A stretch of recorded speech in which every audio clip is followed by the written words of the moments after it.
देखिए class 10th में एक नया पढ़ना पड़ता है समरूप, ठीक है। सर्वांगसम 6 से ही पढ़ना पड़ता है, लेकिन समरूप आपको क्लास 10th में पढ़ना पड़ता है। तो समरूप किसे कहते हैं, ठीक है। अगर दो समबाहुभुज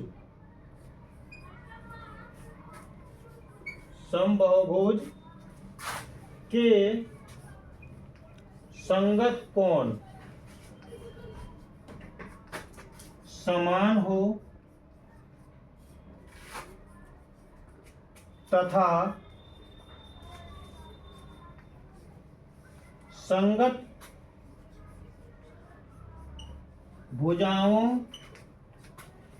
का अनुपात समान हो तो वे दोनों समबाहुभुज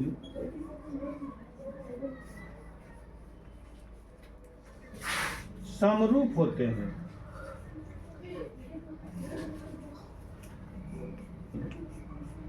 समरूप होते ध्यान दीजिएगा। समरूप किसे कहते हैं? अगर दो समबाहुभुज के संगत कोण समान, ठीक है, तथा संगत भुजाओं का अनुपात समानुपात हो तो वे दोनों समबाहुभुज समरूप होते हैं, ठीक है। लेकिन अभी भी उतना क्लियरली समझ में नहीं आया होगा, तो इसके लिए हमको कुछ उदाहरण लेके समझना है। तो उदाहरण लेने से पहले हम जानेंगे समरूप और सर्वांगसम में क्या अंतर और क्या समानता है।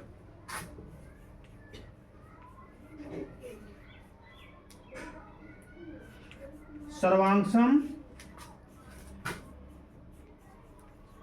समरूप,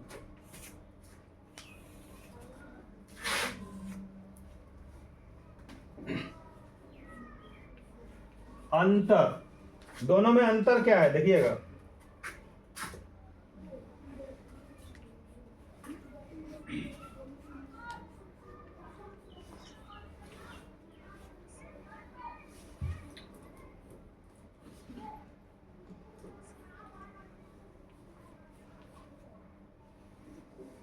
संगत भुजाएं समानुपात होते हैं, किसमें?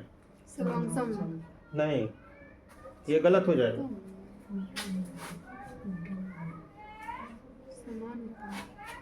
संगत भुजाएं समान होते हैं और समरूप में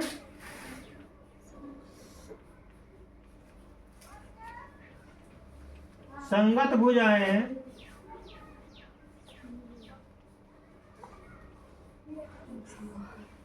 समानुपात होते हैं। ध्यान दीजिएगा,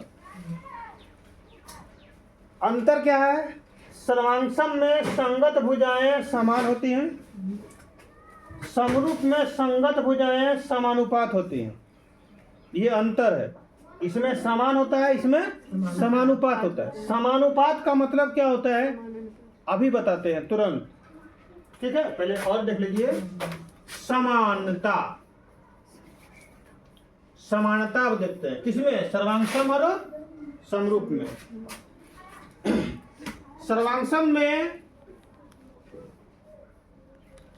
संगत कोण समान, संगत कोण क्या होगा? समान होगा, किसमें? सर्वांगसम में। और समरूप में संगत कोण समान होगा। तो देखिए समानता का मतलब क्या हुआ? ये इसमें संगत कोण समान, तो इसमें भी संगत कोण समान। इसमें अंतर क्या है? सर्वांगसम में संगत भुजाएं समान, लेकिन समरूप में संगत भुजाएं समानुपात। अब इसको हम उदाहरण से समझेंगे, ठीक है। ये सर्वांगसम का है, ये समरूप का है।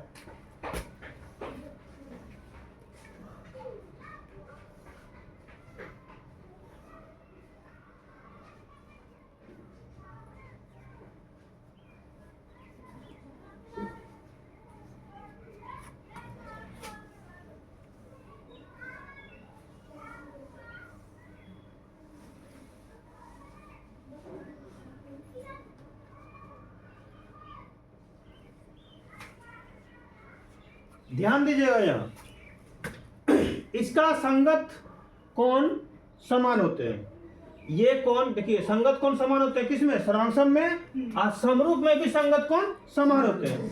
ये कोण, ये कोण, ये कोण, तो ये कोण बराबर ये कोण, ठीक।